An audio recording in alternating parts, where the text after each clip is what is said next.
The demand for study supplements is on the rise come midterm and finals weeks.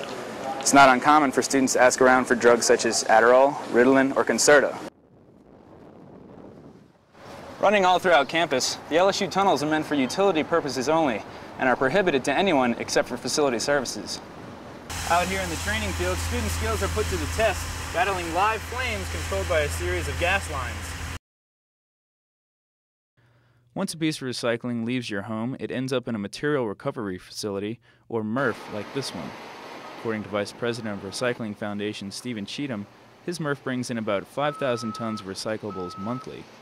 Both workers and machines sort the materials depending on the volume the MRF has to process.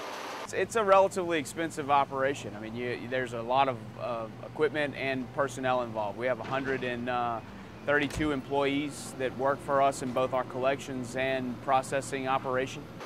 Optical scanners sort 7 different types of plastics. You can tell these plastics apart by a number in the middle of a triangle on the bottom of the product. Not all plastics can be recycled. Allied Waste Market Development and Municipal Accounts Manager Carla Swacker says some materials can contaminate recyclables. The worst is obviously crawfish, because once people are always trying to get rid of their crawfish after their crawfish boil. They go, they find a dumpster, they put it in, they don't realize that it's a recycling dumpster and not a garbage dumpster. After sorting, the materials move to different parts of the MRF where machines prepare them for shipment. I'm standing in front of what's called the baler. This is a machine that compacts all the clean newspaper and packs it into bales like this one to be shipped off to paper mills. Some materials return to the market as the same product, such as paper. Swacker says glass is also used in new and inventive ways. Some of it is to become other commercial products, even to the point where they've experimented with glassfault, which is glass additives to asphalt in road beds. Swacker adds that clear glass has a relatively profitable turnaround. Other products, such as the different plastics, can return as any number of things. So the next time you put on your polar fleece, walk on a new carpet, or even rake your yard, you have recycled materials to thank. For Newsbreak, I'm Clayton Rougelot.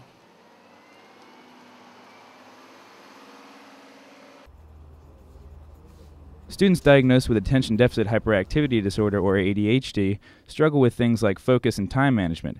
Doctors treat ADHD with medications like Adderall, Ritalin, and Concerta.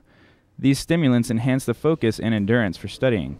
In order to get prescribed these meds, a student must first be diagnosed with a disability by taking a psychoeducational evaluation. Director of Psychological Services Dr. Amy Copeland says the test is quite thorough. It involves looking for things like processing speed, working memory, and there are performance tests as well as verbal tests. So is it possible to fake the symptoms of a learning disorder to get a prescription? Director of Disability Services Benjamin Cornwell says obtaining a prescription is technically possible without the disorder, depending on the doctor and their willingness to prescribe the medications, but it'd be more difficult to fake it if you're getting a full evaluation done, because you don't know what all's being looked at within the assessment. The students with prescriptions have no problem sharing their meds with friends.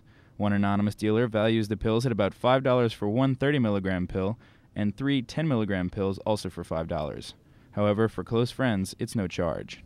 Some of them literally just give me the money for it, but then I'd be like, dude, it's you're my friend, it doesn't matter. But according to the law, it does matter. These pills fall under the Controlled Dangerous Substance Act as Schedule II narcotics.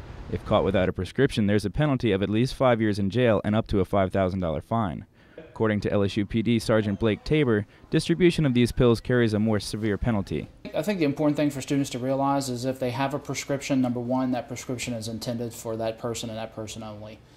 There's a reason why these medications are considered controlled dangerous substances. For Newsbreak, I'm Clayton Rougelot.